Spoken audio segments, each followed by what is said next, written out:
of the press today is outside of the New York courthouse. Today we are in the throes of a church, calling not for warfare, but calling for justice, calling for peace, and calling for understanding.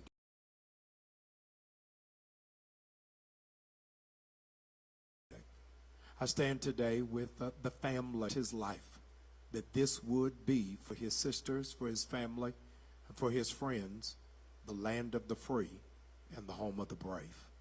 Before we go further, we just wanted to start with a moment of prayer.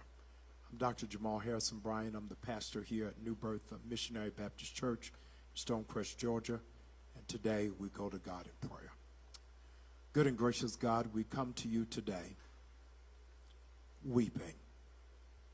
We come to you today because we're troubled. We come to you today because we trust you even when we don't understand. We pray right now that every available angel will now descend on this family and give them comfort in this season of trauma. I pray, dear Lord, that your presence will abide, that justice will be found, that mercy will be meted out, and that peace will exceed our understanding. We pray just as your son did in the Garden of Gethsemane, not our will, but your will be done. In Jesus' name, another soldier who was killed innocently so that others might have life. Amen. Amen. I want to yield now to our lead attorney who is a champion for justice. I come really with the sobering reality that this is our class reunion. Attorney Crump and I first joined together over the case of Trayvon Martin, and we have crisscrossed around the country, and now has come right to our front steps. The family has absolute confidence in Attorney Crump, in his conviction and his passion, and really his commitment of making sure that those who are left unseen will be seen. We welcome now Attorney Crump. Thank you so much, Dr. Bryant, for opening up your cathedral, not only for this press conference, but for the homegoing services for Roger Fortson, a homegoing celebration for an American patriot, which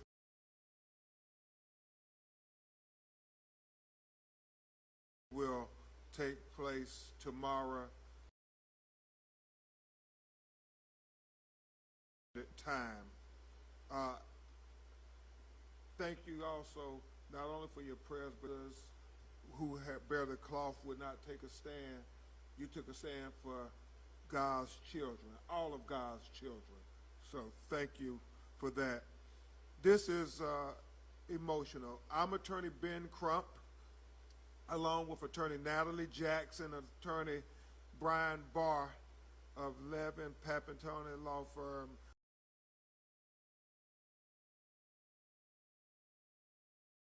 We have the honor of representing the family.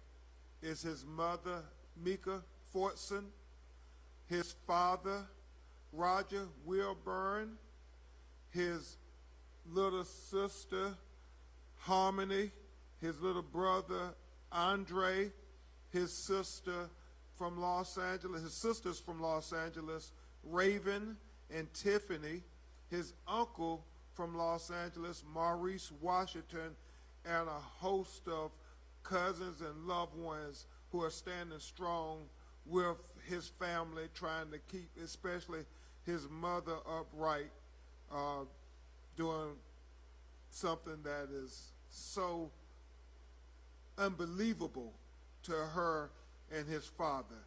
And you're going to hear from them in just a minute, and you hear from his sisters as well. And it's going to be emotional. This is not just a hashtag. Roger was real. He was the hope for so many of them, and that's why this is so emotional. But what we're going to do is talk about some important updates for the case. the video came out and you all got to see it. But yet, as his mother said, they cannot stain his reputation. But she feels as long as they continue to say that they went to the right apartment, they're staining his reputation, because Roger did not have any domestic disturbance. Roger had no criminal history. Roger has never ever been accused of domestic violence. I mean, and so for her and his father Roger to hear these things, it's as if they're staining his reputation, his good name. I know, Dr. Bryant, my mother always tells me, a good name is worth more than silver and gold. That's biblical. Roger had a good name. He was a good young man, had the brightest of futures. And so we start with addressing what his mother believes is this narrative to stain his reputation. And I'm sure she's going to speak on that herself very directly to you all. But the transcript, if we could put it up,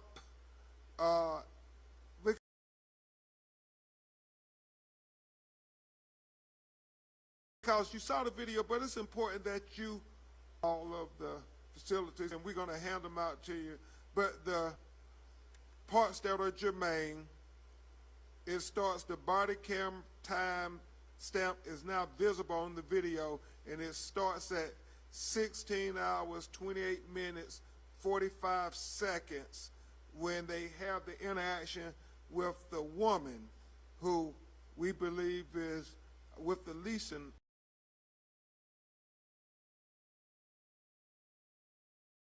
office of the apartment. The deputy walks fighting or something. The woman says she was saying that it happens frequently. The deputy says, okay. The woman says, but this time it sounded like it was getting out of hand. The deputy at 16:29.09 seconds says, okay, which door? I paused there for emphasis because her response is, I'm not sure. She continues on. 2 weeks ago, I was walking by their apartment, basically on this side, and I was hearing someone yell, like, shut the F up, and you stupid B word, and all this other stuff. And I heard a slap, like right after that. But I wasn't sure, second time, where it came from. The deputy says, okay, and the woman says, and I couldn't call, I didn't want to call the police. The deputy then says, which room is it? And now this third time, she says 1401. The deputy says 1401, okay. The woman again affirms 1401. But the girl sounded scared. The one that called, she said she was like, it's getting out of hand. It sounds like it's getting really out of hand. And so that obviously points out a lot about how they got to 1401.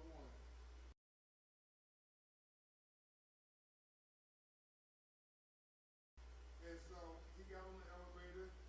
Okay, he asked, will you do me a favor? Will you stand out there and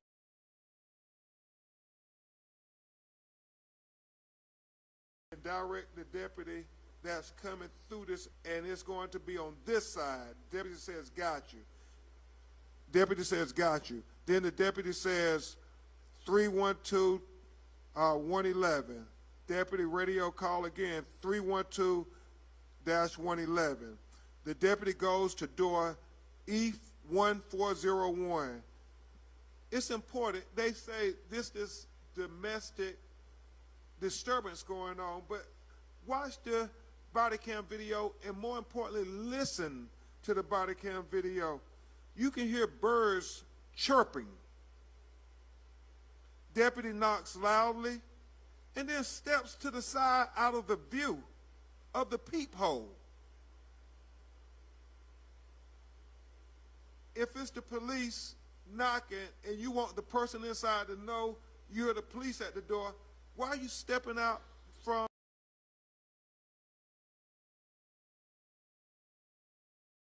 in front of the peephole so they can see who it is? Side out of the view of the peephole, 16:31 at 18 seconds. You hear Roger's dog Chloe bark. 16:31:41. You hear a voice, unsure who's the voice or what it says, but you hear a voice.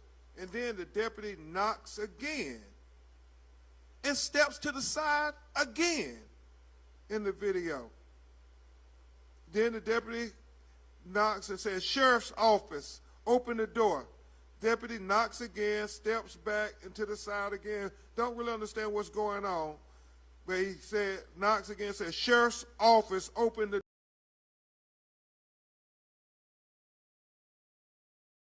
door." 16:32. The deputy at 16:32.02 seconds says, "Step back." You watch the video, you see Roger is complying. He's stepping back. And then the deputy executes him. 6 shots, 6 times. And it's only after he is shot that he gives a verbal command of drop the gun, drop the gun. And even while Roger Fortson, this American patriot, is on the ground, shot and dying, he is still trying to comply. He tells him it's over there. The deputy yells again, "Drop the gun." He says, "I don't have it."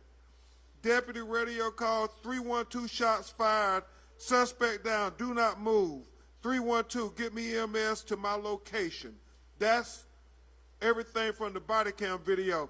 Obviously, you all have the FaceTime video from his girlfriend that shows when he's on the ground, he's saying, "I can't breathe." And they're still yelling commands. Still yelling commands. I don't know if we got Kleenexes or anything. If somebody got Kleenexes.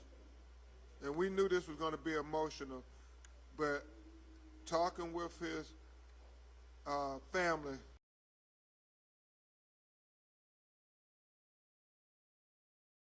they want the record to be straight. Is the new evidence that we're presenting to further show that they're not at the right apartment. They're not at the right apartment. And obviously, we think both things are important. They're not at the right apartment, and then, and within seconds of opening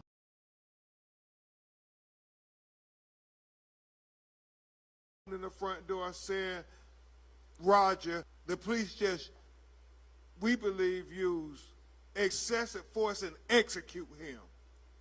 6 shots, bam, bam, bam, bam, bam, bam. And he has to pull the trigger those many times. We just think it's excessive force on top of him being at the wrong apartment. So now what you're going to hear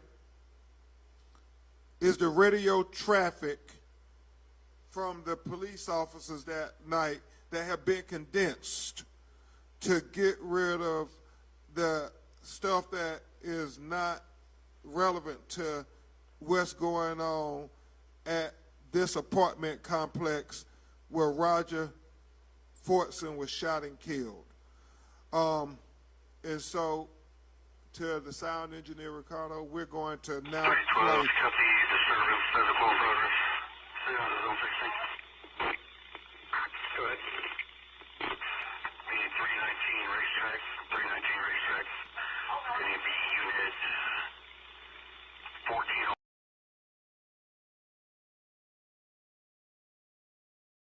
1401. We'll still receive it.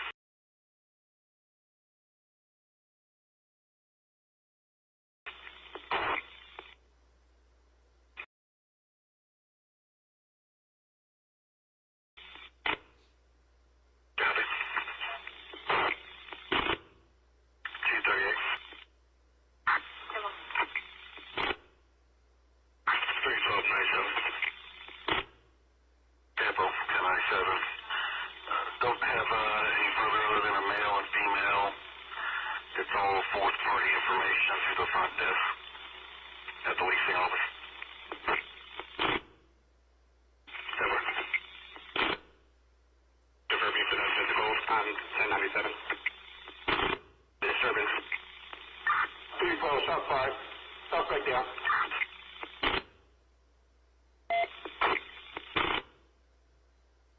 312 EMS my location. Copy. 111 312.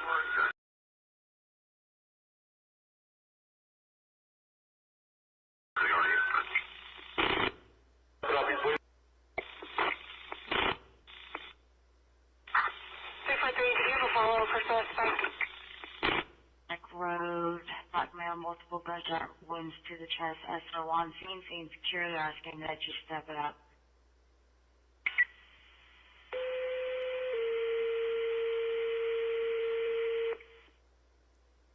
Engine 1, Engine 3, chief notification, shooting 319 Racetrack Road.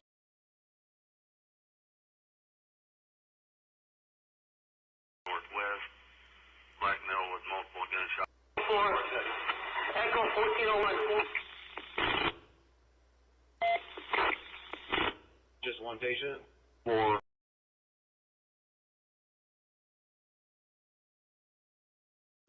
Echo 1401.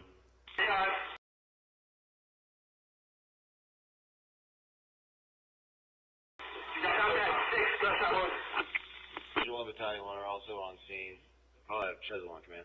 6, it's going to be 4th floor, Echo 1401. Room E, Echo 1401. 11 EMS, nothing you're on, please, clear traffic.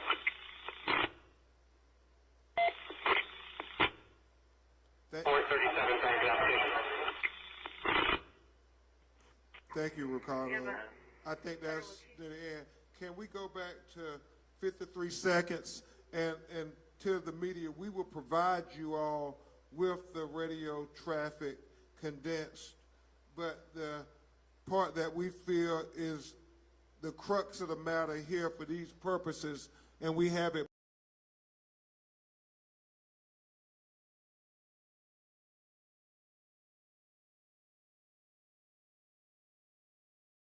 blown up thanks to Dr. Bryant's No, it's all fourth party information through the front desk at the leasing office.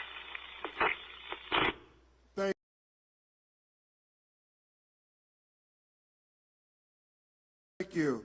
And the reason that's very important because it reiterates that it is not the right apartment where Roger Fortson is at.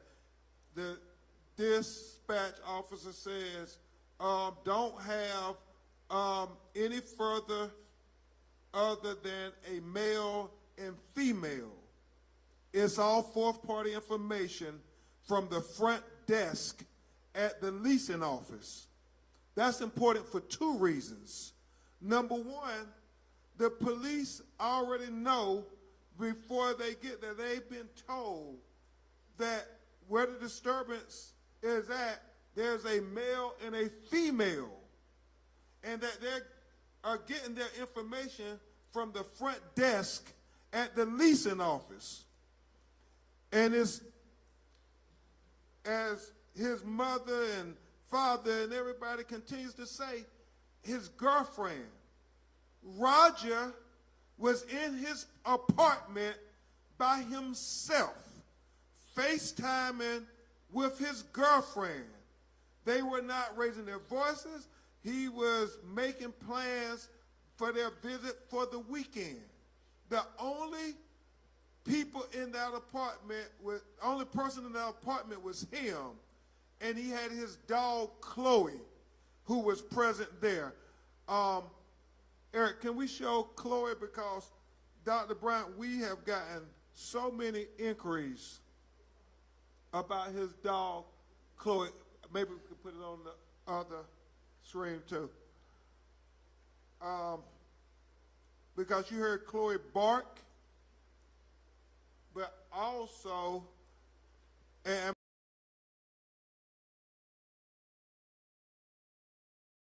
I mean, we got so many inquiries, America, because when they watch that video, they see Chloe in the video.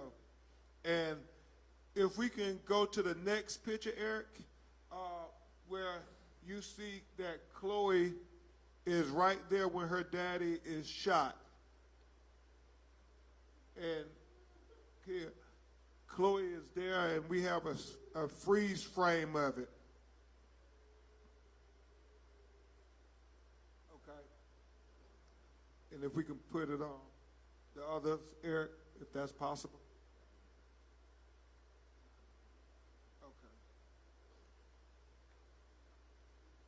And so you see Chloe by Roger's leg, while Roger has his gun that he is a licensed, registered gun owner, every right to the Second Amendment as any other American citizen, and I think is probably far more qualified to be a gun owner than many. He was militarily trained to use firearms. He was highly intelligent, very respectful of authority, respected law enforcement, and you see the gun was down to his side the whole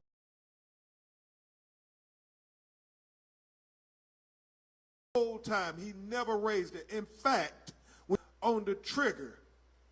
And when you look at the video, you see Roger step back and put his left hand up, trying to diffuse the situation, and yet, even though he's complying and stepping back, doing what the officer verbally commanded him to do. He says, step back. You see Roger stepping back. He shoots him anyway. And Chloe, his dog, is right there by his side.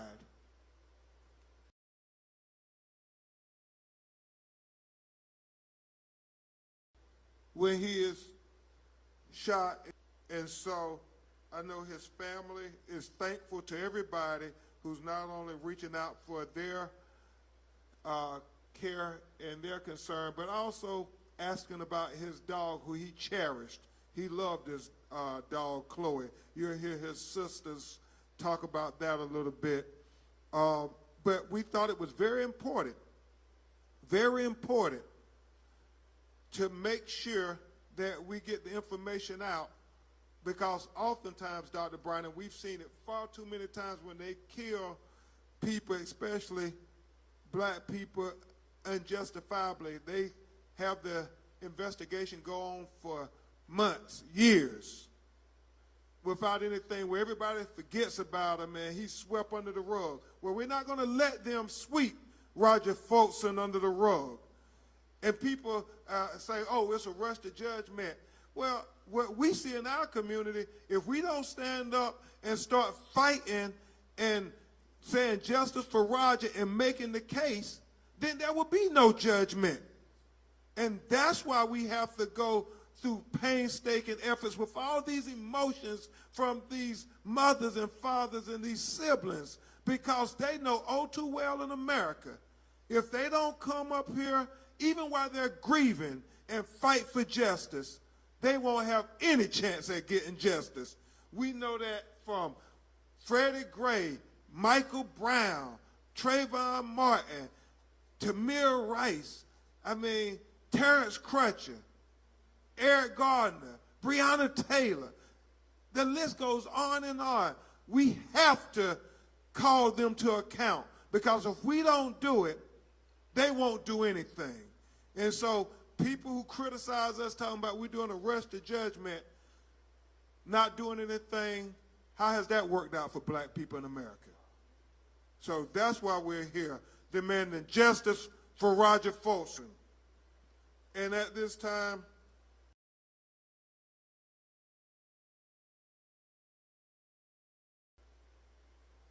Mika, you ready? Wilburn address you about his son and how special he was. Roger. Yeah, he was a good man. I had seen him in January. He had came to LA. He had came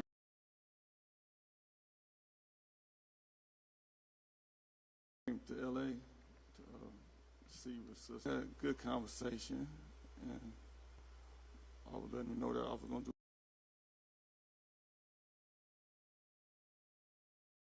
do better, and that we was with each other. And then I just, like I said, we just hugged each other and just enjoy being with each other. So then, after that, I called him on his birthday, and he was happy, and we was chop it up, and he was telling me that he was gonna make a trip to come back out and come see me, but he never got the chance. We never got the chance to finish what we was setting out to do. We didn't get to finish what we was setting out to do. And I'm gonna miss him. And that's. No, I didn't think I was gonna be bearing. I figured he'd be bearing me. And but I felt like that all my life, though. The way I was living my life. But I just can't believe it. And I'm gonna miss him. Thank you, Roger. Now you hear from his sister, Raven, from Los Angeles. So the last time I talked to my brother was the Monday before he got shot. He was at the dog park with Chloe. I was his baby. Excuse me. And he was so happy. He was so happy to be there with Chloe and the dogs. It was another dog all on Chloe, and we were on FaceTime. So he was showing me. He was like, "Look at Chloe, look at Chloe." And I was like, "You better take her home before you become a grandfather." And he was like, "I'm gonna take her. I'm gonna take her home right now, sis. I'm gonna call you back. I promise I'm gonna talk to you. I promise." And because it is, he can't keep his promise. And my brother kept his promises. Everybody on this that's standing here, my brother loved, like his family. That was the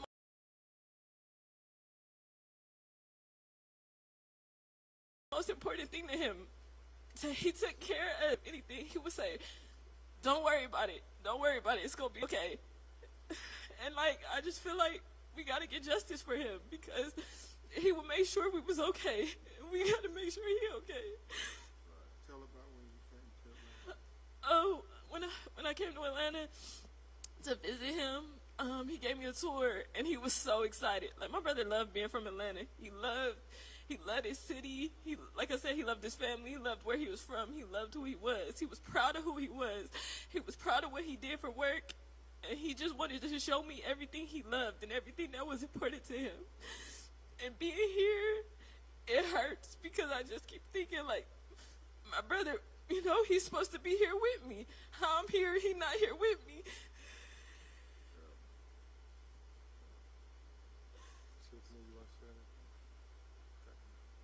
His uncle, Maurice. Yeah, it's one thing, and hey, I'm just like the rest of the family. He was just with me, a couple of months ago. Him and his girlfriend, I was telling her how beautiful she was at the bowling alley and chopping it up with his sisters. And terrible thing is, I get a call from my daughter talking about, is he passed, shot just last week, and that is devastating to me, especially how he got shot. And I know him. He's a real sharp dude. He never was into anything but getting good education and talking about being somebody, and he got robbed. And that's just devastating. It's terrible, terrible. For everybody, his mother, my brother, you know, it's tearing them up. And I know we have to get justice for him. Justice for Roger. And this is 2024. Really, these incidents shouldn't even be happening, but they still are to people like us. Anyway, that's all I have to say. I love you, and hope we're going to get justice for you. Justice for Roger. Thank you.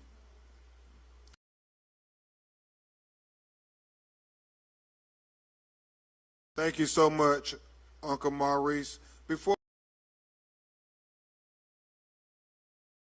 we're going to hear from Attorney Jackson, who has a statement, Nakima Williams. We just got this in, and this is to the family from Congresswoman Nakima Williams. Our hearts are heavy as we mourn the tragic killing of a native son of Atlanta, Senior Airman Roger Fortson, another black man failed by this country and taken far too soon. As a mama of a black son and a member of Congress, I'm deeply troubled by the continued disregard for black life. Black men are rarely given the benefit of the doubt, and far too often the results are tragic. Senior Airman Roger Fortson should be with us today, serving his country with honor, being a role model for his sister Harmony and his brother Andre. My prayers are with Senior Airman Fortson's family and loved ones, especially his mother, Mika, as we continue to fight for justice and accountability. Thank you so much, Attorney Jackson, for all your great leadership on this case. You're making Attorney Barr and I look smart, Natalie. At this time, you're going to hear from his little sister, Harmony. And Dr. Bryant, that picture of him and her in the airman's uniform says everything we need to know about how much he was trying to do everything to be an example for his little sister and little brother, Harmony, 10 years old, and Andre, who's 16 years old, here in Atlanta. So, Mama, you want to come? We're going to try to have Harmony talk about her brother. Roger Airman Fortson. He was maybe my brother, but he was also the best brother I could ever ask for. Roger, we may not have any food, but he would always come by and just bring us something to eat. Roger knew what we wanted. Roger just, the last time I talked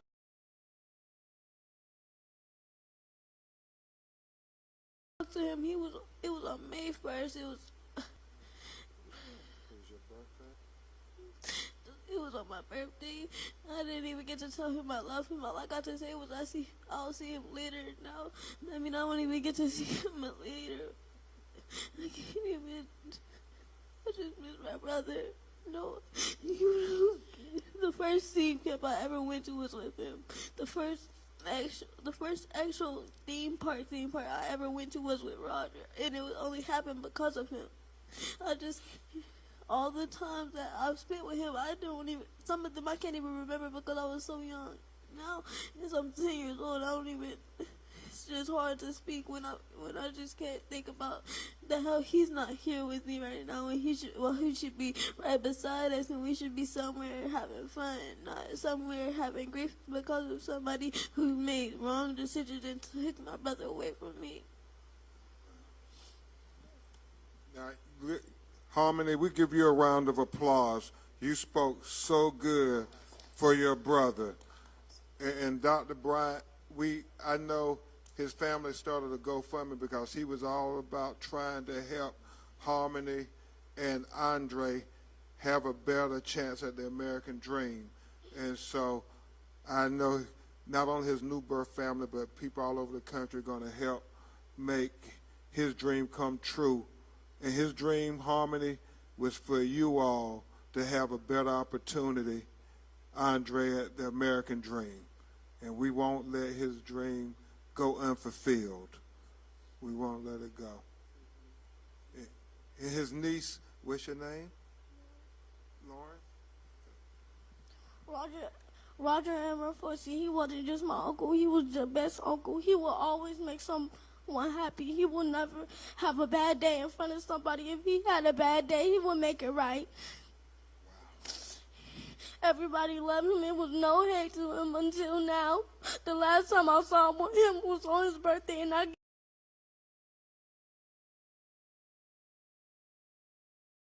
didn't even get to say I love him. Never see his face again. The last time I saw him, he was happy. And now to end like this. Thank you, Lauren. Y'all give Lauren a round of applause too. These young people are so courageous and articulate. Thank you all so much, Harmony and Lauren. Roger's still with you all.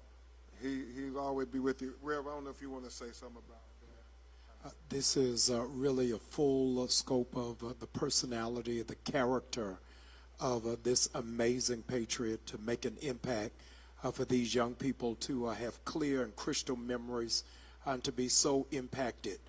So many people online were worried about the trauma of the dog, but not talking about the trauma of the family. And we want to make sure that this family is safeguarded and they are undergirded as they navigate through this process that no family wants to be in. But we're going to stand with them, and we're going to ask that the greater community of those who love this nation, or love those who have sacrificed their life for this nation, will surround this family with love. Thank you, Dr. Bryant. The last person you hear from before you hear from his mother is his other niece, London. Me and Roger had this kind of bond like not any other person. We had a bond where we would text and stuff, and I miss talking to him. One time on the text messages, I was with Chloe, and we was sitting on the couch in my grandma's house, and I just said, "Look at your daughter. She looks so pretty." And he said, "I'll cut her." He said that I love you. So last time I talked to him was when he texted me and he said happy birthday to me, and when he said he loved me, and I just didn't know he was gonna be gone from me. Like, they took my uncle from me, and I just want justice for him. Justice for Roger. Justice for Roger. Thank you so much, London. Let's give London a round of applause to all these young people. And finally, Andre, do you want to say anything? Okay, finally, you're going to hear from his mother, Miss Mika Fortson, and then we'll try to take some of your questions.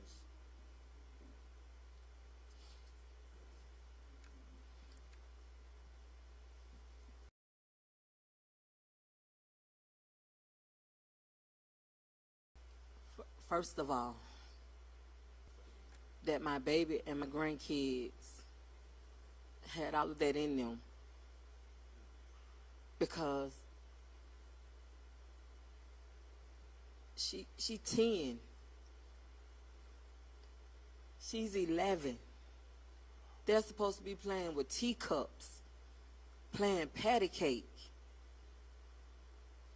They're talking about grieving. When I was her age, they would tell me they going to heaven. I lost my mom at their age.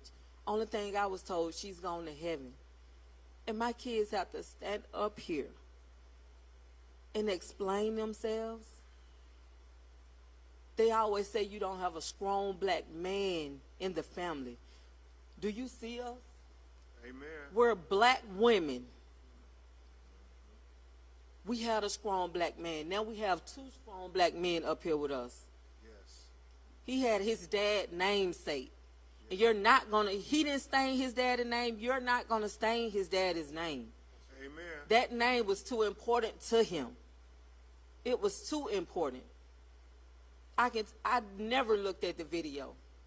But they can tell you, I told them how he was looking. I told them how he sounded.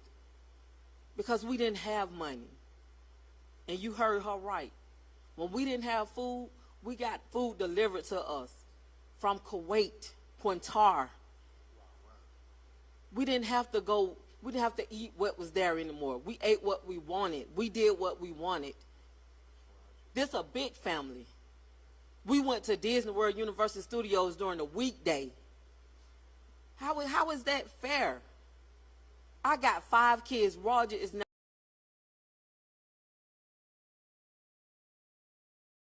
number 3. 3 and 4 would never be the same place. Sheriff Eden looked me in my face and told me if he sees anything wrong, that he put it on his mama, that he would apologize. Well, put it on your mama, because I'm standing right here. From what I heard and from how your people dissected.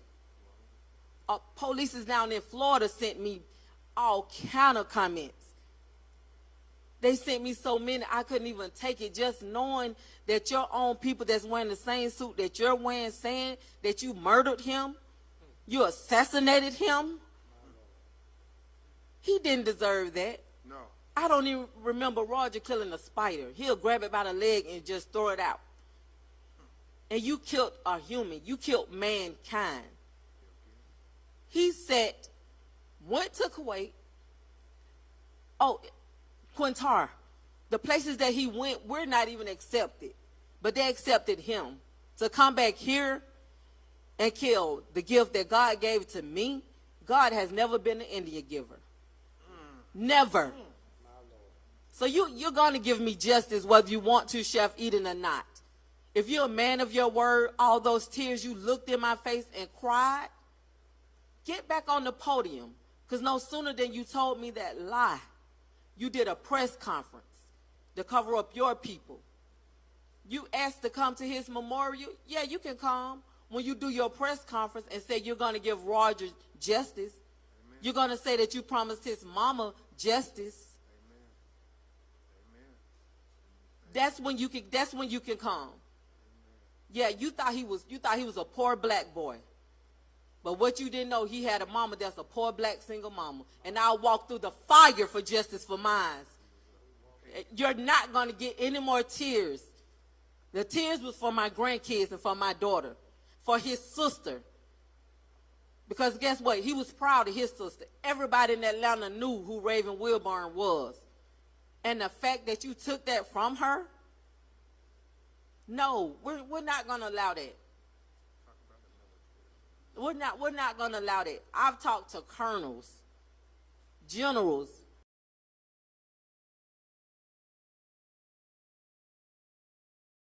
Little old me, about how there's nobody better than him. Roger was light. There would not be a stain on his name. He would not be put to rest in darkness because he was light. Yes. Fix his reputation, tell the truth, and give my child justice. Give him justice. Justice for Roger. Justice for Roger. Thank you so much, Mika. She's a proud member of New Birth. At this time, we'll take your questions if you have any. Yes, ma'am. What I would like to know is if you all have had any kind of response from the police department or the military. Yeah. And also, too, could you clarify, did all those shots come from one deputy, or were there others? All the shots came from one deputy. He shot him point blank range 6 times. I'll let his mother speak to how involved that the military has been to one of their family members. It has been quite extraordinary. The shots came from one person, but when you listen to the video, the lady that came in behind him, she should be held accountable too, because she had enough time to call the ambulance and get him some help. The military, the United States, I put it like that because I've had Congress, I've had colonels, generals.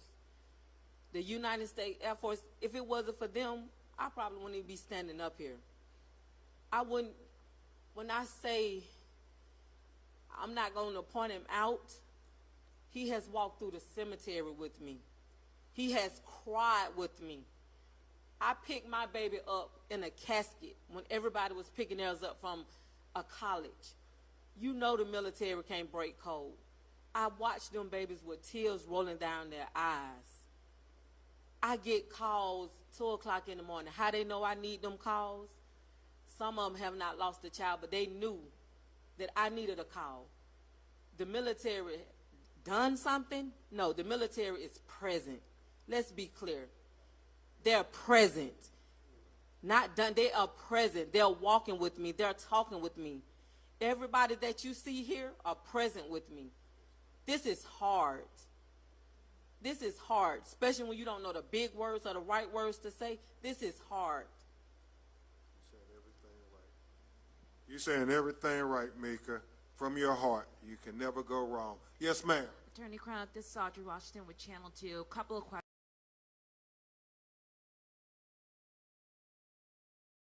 questions. Have you heard any latest on at last check that he's out on administrative leave? Have you heard anything more about his employment? Secondly, have you spoken to the district attorney's office about any possible charges in this case? We have not heard anything further about the sheriff's deputy who shot and killed Roger Fortson, other than he's out on administrative leave. And the only thing we've been informed by the district attorney is that they are investigating and waiting on the Florida Department of Law Enforcement investigation, which we don't know how long that's going to take. And that's why his mother is very right. We have to let people know that they were at the wrong apartment. What do you guys want charges in this case? They want justice. Anything that that officer who killed Roger Fortson family would want, they want it too. It has to be equal justice. We can't have two justice systems. Roger had every right to the Second Amendment. Every right. He was a law-abiding, God-fearing American citizen. He was a registered gun owner in the state of Florida that proudly promotes gun ownership. And stand your ground, everything. And so it is so troubling why this officer did not give him a verbal command of drop your weapon versus just shooting him 6 times point blank range. Well, Ms. Fortson says she believes her son was murdered. She does. This is her mother. Absolutely, they want justice. They want justice. They want the full extent of justice. Thank you. Yes, sir. I'm Tyler Finger with Fox 5 News. So you guys are asking for justice with the sheriff's office. The person who may have led them to that apartment initially, do you want to see something happen to that person as well by saying, hey, this is the apartment, this is where police should go? And I want to be clear on the record. Attorney Natalie Jackson, Attorney Brian Barr, Attorney Precious Chavez, and everybody working with our legal team, we're dotting every I, we're crossing every T, because we promised this family we will get to the truth, because the truth is the foundation for justice. And we know it was at the wrong apartment. We know that.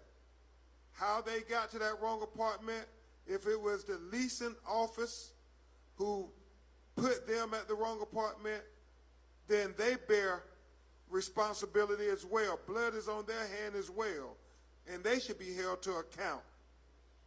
But the officer, who we believe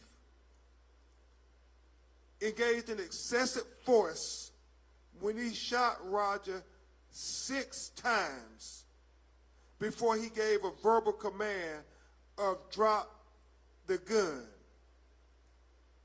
while Roger was in his own home. In his own home. Our Constitution speaks to the sanctity of the home. The Fourth Amendment talk about you can't have an unlawful search or seizure of my home. Roger committed no crime. What crime did Roger commit?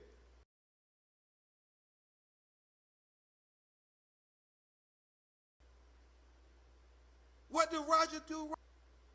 And everybody who led to him being executed in his own home, we intend to hold accountable. You think it was a failure of training? Yeah, and we definitely have to look at the training of the officers, the policies of the officers at the Okaloosa Sheriff's Department in Fort Walton, Florida. I think, before I give Mika and let her respond, I think what she said and what the military is saying and what the congressional members are saying, we need to do everything possible to get to the truth of what happened and make sure that there's accountability so we don't lose another person like this, that we don't lose another American patriot like this. So let's remember, Roger Fortson was an American patriot.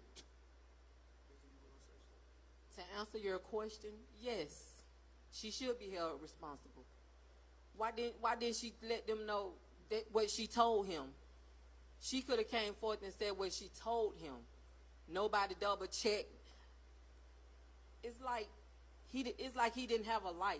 Like his life didn't matter. They thought he was going to be somebody that they was going to sweep under the rug. We were going to share the cup of tears and be scared. No. Those days are over with, especially for this family. Amen. So, yes, I do. She still got time to come forward. She could have reached out to me anything. She hasn't did anything. And if, you know, it's the wrong apartment. If she was mistaken, she needs to say it. There were no 911 calls about Roger Fortson. No. Yes, sir. Last question. Jeff Martin with the Associated Press. Have you been able to obtain an incident report or any other materials in addition to the radio traffic you shared with us? And then I had one additional second part of my question was, is the apartment complex being cooperative with your investigation? At this time, FDLE is leading the investigation. We asked them for 911 tapes and everything. We haven't gotten them yet, but we will continue to persist. We will continue to file freedom of information lawsuits to try to get the information so it's not swept under the rug a year from now. And I think Attorney Jackson can address your first question about have we got any reports on domestic? We've been able to get the reports in the last year of domestic violence calls to that apartment complex. There were two, one domestic violence, one disturbance call, and one of the calls happened days after the shooting, which was a domestic violence call. We'll be investigating that call. From the Sheriff's Department, we've been able to get radio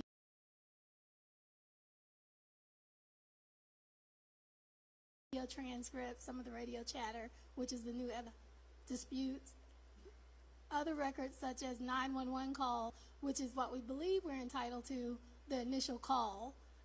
We will be filing a public records lawsuit for that. We believe that it is a public record since it was not a part of the shooting. So and I think the media also can get it if you're interested in getting it. So all the other records have been deemed a part of the investigation of the officer and whether or not this was a good shoot. And so the 911 tapes should not be a cause of what led them to this fatal occurrence should not be an issue.